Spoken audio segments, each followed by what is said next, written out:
15 দিন কেন? এই ইমার্জেন্সি সিচুয়েশনে আমি আপনাকে 3 দিনের জন্য ছুটি অ্যালাউ করতে পারবো না। স্যার আমার তো অনেকগুলো লিভ জমা আছে, সেই হিসাব করলে তো আমি আপনার কাছে 15 দিন না মোট 1.5 মাসের ছুটি পাই। আপনার যতই ছুটি পাওনা থাক না কেন, যে কোনো সময় আপনি আসবেন আর আমার কাছে দিনের পর দিন ছুটি চাবেন, আমি সেটা অ্যালাউ করতে পারবো না। আপনি একটা কাজ করছেন, সেই কাজের প্রতি আপনার একটা দায়িত্ববোধ থাকা উচিত মিস্টার আবির। ডেফিনেটলি স্যার, কিন্তু ব্যক্তিগত জীবনেও দায়িত্ববোধ বলে কিছু বিষয় আছে যেগুলো আমি এড়িয়ে যেতে পারি না। পরিবারের কারো মৃত্যু হলেও আমরা 3 থেকে 4 দিনের বেশি ছুটি ম্যানেজ করতে পারি না। আমার নিজের ছেলে অ্যাক্সিডেন্ট করে হসপিটালে ভর্তি ছিল, সে অসুস্থ ছেলেকে হসপিটালে রেখে আমি প্রতিদিন অফিস করেছি, একদিনও ছুটি কাটাতে পারিনি। Necessity knows no loss. Exactly sir, প্রয়োজন নিয়ম মানে না। আর আমার এখন সবচাইতে বেশি প্রয়োজন হচ্ছে সেই মানুষটার পাশে থাকা, যে মানুষটা প্রতিনিয়ত মৃত্যুর সাথে লড়াই করছে, যে মানুষটার পৃথিবীতে আমি সবচাইতে ইম্পর্টেন্ট পারসন, যে মানুষটা এখনো জানেই না যে তার হাতে সব মিলিয়ে আর 10টা দিনও হয়তো সময় নেই, আর সেই মানুষটাকে আমি অসম্ভব ভালোবাসি। শেষ সময় আমার তার পাশে থাকার চাইতে জরুরি আর কিছুই আমি মনে করছি না। প্রয়োজনে যদি আমার জবটা হারাতে হয় আমি রাজি আছি। বোকার মতো কথা বলবেন না, বি প্র্যাকটিক্যাল। সরি স্যার, এতটাও প্র্যাকটিক্যাল হওয়া উচিত না যেখানে নিজের মন সায় দেয় না। আমি জবটা নিজ থেকেই ছেড়ে দিচ্ছি। মিস্টার আবির, দেখুন পেশেন্ট এখন একদম লাস্ট স্টেজে চলে এসছে, তবে হ্যাঁ উনাকে একেবারেই বুঝতে দেওয়া উচিত হবে না ওনার কন্ডিশনটা। উনি এখন মেন্টালি যত স্ট্রং থাকতে পারবেন তত বেশি দিন সার্ভাইভ করতে পারবেন।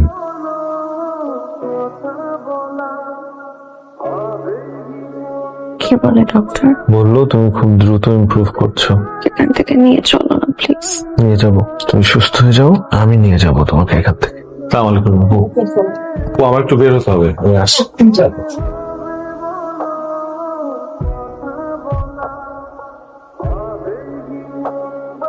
আবির, এই আবির, সুই লিয়ার কাছে শুনলাম তোর হার্টে নাকি প্রবলেম, তাই ভোরের ট্রেন ধরে সোজা তোর কাছে চলে আসছি। আমার হার্টের প্রবলেম মানে? নীলিমা তো তোর হার্টই, মানুষটাকে যে পরিমাণ ভালোবাসিস তুই, তোর হার্ট কাজ না করলেও চলবে, কিন্তু নীলিমাকে তো তোর লাগবেই না। চল আগে ওর সাথে দেখা করি।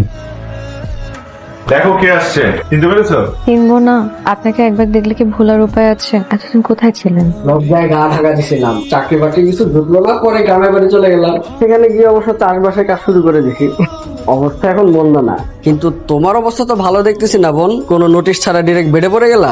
হাসেন না ভাইয়া, হাসতে কষ্ট হয়। হাসি হলো পৃথিবীর সব থেকে মহা ওষুধ। হাসো হাসো, মন খুলে হাসো, যত হাসবে তত দেখবে তোমার অসুখ বিসুখ লেজ গুটিয়ে পালিয়েছে।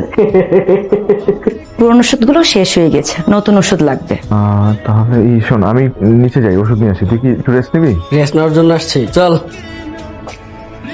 একেবারে লাস্ট স্টেজে এসেই জানতে পারলি নীলিমা কি এর আগে কিছুই টের পায় নাই? টের পেয়েছিল কিন্তু কাউকে কিছু জানায়নি। লিউকেমিয়ার সেকেন্ড স্টেজে এসে ডক্টর বলেছিল বোন ম্যারো ট্রান্সপ্লান্ট করতে হবে, কিন্তু খরচের কথা চিন্তা করে হয়তো বা ব্যাপারটা চেপে গেছে। এটা কোনো কথা? এত বড় একটা অসুখ এভাবে চেপে যায়? ও তো এমনই, ওর বাবা মারা যাওয়ার পর ফুল ফ্যামিলি নিয়ে এখন দুলাভাই আর বোনের সাথে থাকে। এত খরচের একটা ধাক্কা ও বার্ডেন হয়ে থাকতে চায়নি ফ্যামিলির উপর। ইনফ্যাক্ট আমাকেও কিছু জানায় নাই, জানালে হয়তো এত সহজে ওকে যেতে দিতাম না। আবির, বোন ম্যারো ট্রান্সপ্লান্ট করে এখন কিছু হবে না যদি বিদেশ নিয়ে যাই? এখন আর কোনো লাভ নেই, ওর সারা শরীরে ক্যান্সারের জীবাণু ছড়িয়ে গেছে, এমনকি ব্রেনেও। আমার এই 2 হাতের উপর আমার ভালোবাসার মানুষটার মৃত্যু হবে আর আমি অসহায়ের মতো সেটা তাকিয়ে দেখবো। আবির, এখনো সময় আছে আমাদের হাতে। আমরা প্রত্যেকটা মুহূর্ত, প্রত্যেকটা সেকেন্ড এমন প্রাণবন্ত করে তুলবো যেন আমার বোনটা হাসি মুখে বিদায় নিতে পারে। হ্যাঁ, এগুলা রাখ। টাকা দিয়ে এখন আর কি হবে? তুই তো জানিস আমার নিজের কোনো বোন নাই, নীলিমাকে আমার বোন মানছিলাম। এই টাকাগুলো ওর শেষ হাসির জন্য। এখন থেকে ওর যা যা ইচ্ছা, যা যা পছন্দ সবকিছু এনে ওর সামনে হাজির করবো। আবির, ওর উইশ বুকটা কোথায় রে? আছে এখনো? আচ্ছা, হয়তো ওর সাথে। চল, সময় নষ্ট করা যাবে না। কি হয়েছে? কিছু না, আপনার পাশাপাশি মা কান্নাকাটি করছিল তো, মাথা ভিতরে মনে হয় একটু বাড়ছে। আন্টি, দেখেন আপনাকে আমি অনেকবার বলেছি আন্টি, কান্নাকাটি করা যাবে না। ওর সামনে তো নাই, ওর পিছনেও কান্নাকাটি করা যাবে না। কষ্ট আমাদের সবারই হচ্ছে, কিন্তু কষ্টটাকে চেপে আমরা ওর সামনে হাসি মুখে থাকি। আমার কষ্ট আর মায়ের কষ্ট একটা বাবা। নিজের চোখের সামনে সন্তানের মৃত্যু দেখাচ্ছে, নিজের মৃত্যু কম যন্ত্রণাদায়ক। আপু, নীলিমা কোথায়? আবির, ও ড্রেস চেঞ্জ করতেছে। আর তোমরা এসব কি নিয়ে আসছো এত কিছু? ওই নীলিমা কর্ন স্যুপ পছন্দ করে, কর্ন স্যুপ আনছি, মাশরুম স্যুপ আনছি, আর তোমাদের জন্য পছন্দের খাবার নিয়ে আসছি। আবির, প্রতিটা মিনিট পার হচ্ছে আর মনে হচ্ছে জীবন থেকে কি যেন নাই হয়ে যাচ্ছে। প্লিজ আপু, তুমিও যদি এখন এভাবে মানসিক ভাবে ভেঙে পড়ো তাহলে আমি কি করব? আমার তো আর কিছুই করার থাকবে না। আমি চাই নীলিমা শেষ দিন পর্যন্ত তার ভালোবাসার মানুষগুলোর হাসি মুখ দেখে যাক। মা কোথায়? মা খেয়েছে কিছু? মুখেই তো দিতে চাচ্ছে না কিছু, সারাক্ষণ লুকিয়ে লুকিয়ে কাঁপে। কি চাচ্ছেন? সবাই মিলে হাসপাতালে ভর্তি হয়ে যাবেন সিরিয়ালি? তাহলে এই কান্নাকাটি করে সারাদিন না খেয়ে থেকে কোনো কিছু সমাধান হবে? তাহলে ঠিক আছে, আমাদেরকেও বলে দেন, আমরা না খেয়ে থাকি, খাওয়া দাওয়া সবকিছু বন্ধ করে দিই। আপনি যাও, নীল অনেকক্ষণ একা আছে, যাও, আমি দেখছি।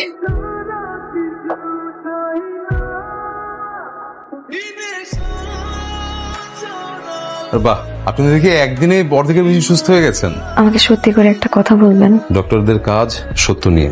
আমাকে কি সারিয়ে তোলা সম্ভব ডক্টর? আমি আবিরকে ছেড়ে, আমার ফ্যামিলিকে ছেড়ে কোথাও যেতে চাই না। আবির আর আমি ছাড়া কেউ নেই। দেখুন নীলিমা, আবির সাহেব যে আপনাকে কতটা ভালোবাসে তা আমরা এখন বুঝতে পারি। এখন আমার কথা হচ্ছে, আপনি মেন্টালি যতটা স্ট্রং থাকতে পারবেন তত দ্রুত ফিজিক্যালি রিকভার করবেন। আপনি সত্যি বলছেন? বিশ্বাসটা নিজের উপর রাখুন। কি কিউট না বিষয়টা? মোটেও না। প্রেমিক প্রেমিকা প্রেম করে বিয়ে করেছে, এটা তো খুবই কমন ঘটনা।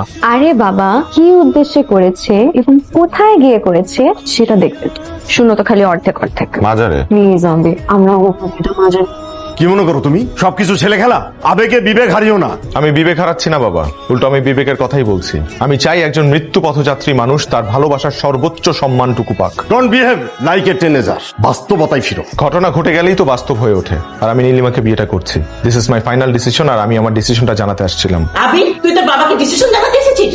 পারমিশন নিতে আসিসনি? দেখো, ভালোবাসাটাকে আমি অন্যায়ের চোখে দেখছি না, কিন্তু তাই বলে যে মেয়েটা 2 দিন পরে পৃথিবীতেই থাকবে না, সেই মেয়েকে বিয়ে করার সিদ্ধান্ত নেওয়াটা অন্যায়, নিজের সাথে অন্যায়। ফ্যামিলির দায়িত্ববোধের কথা নাই বাদই দিলাম। আমি জেনে বুঝে বিয়ে করার সিদ্ধান্তটা নিয়েছি। তাহলে কি সারা জীবন একা থাকবে? কখনো কোনো পুরুষ মানুষ একা জীবন কাটাতে পারে না। তাহলে তুমি কিভাবে একা ছিলে বাবা? তুমি তো তোমার লাইফের ম্যাক্সিমাম টাইম একা বনে জঙ্গলে কাটিয়ে দিয়েছো। কই, তোমার তো কোনো প্রবলেম হয়নি? তাহলে আমার কোনো প্রবলেম হবে না, because I am your child. Don't forget, it was my duty for the nation. It's also my duty for my love. আমাদের জন্য দোয়া করো মা। সিদ্ধান্ত জানিয়ে চলে যাচ্ছ, যাও, কিন্তু আমার কথার অবাধ্যকারীর এই বাড়িতে কোনো ঠাঁই নেই। আবির, আপু, আঙ্কেল মারা যাবার পর তুমি আর ভাইয়াই ওদেরকে বড় করেছো। বলতে গেলে তোমরাই নীলিমার অভিভাবক। মা এখানে আছে। আমি তোমাদের সবাইকে সামনে রেখে একটা প্রস্তাব দিতে চাই। আমি নীলিমাকে বিয়ে করতে চাই। কি বলছো আবির এসব? আমি ঠিকই বলছি। তোমরা খুব ভালো করে জানো যে আমি জীবনে পাগলের মতো একটা মানুষকে ভালোবাসি, সেটা নীলিমা।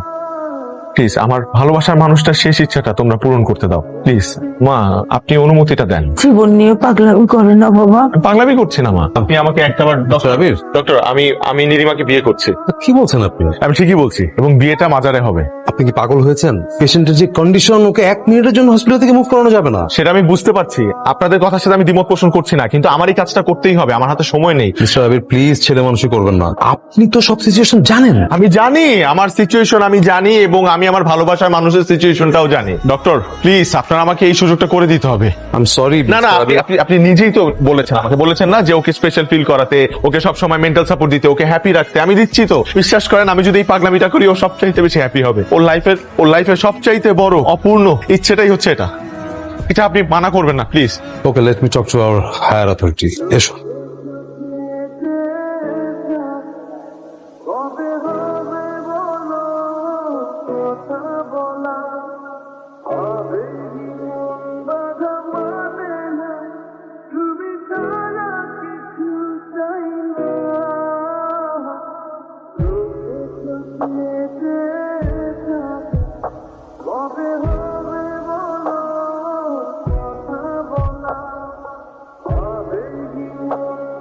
রোগী তো এখন অনেকটাই সুস্থ।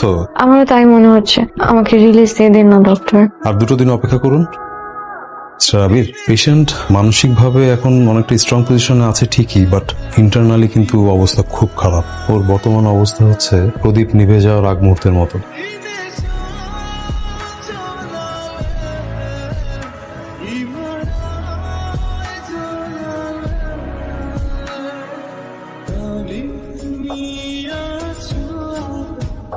I'll be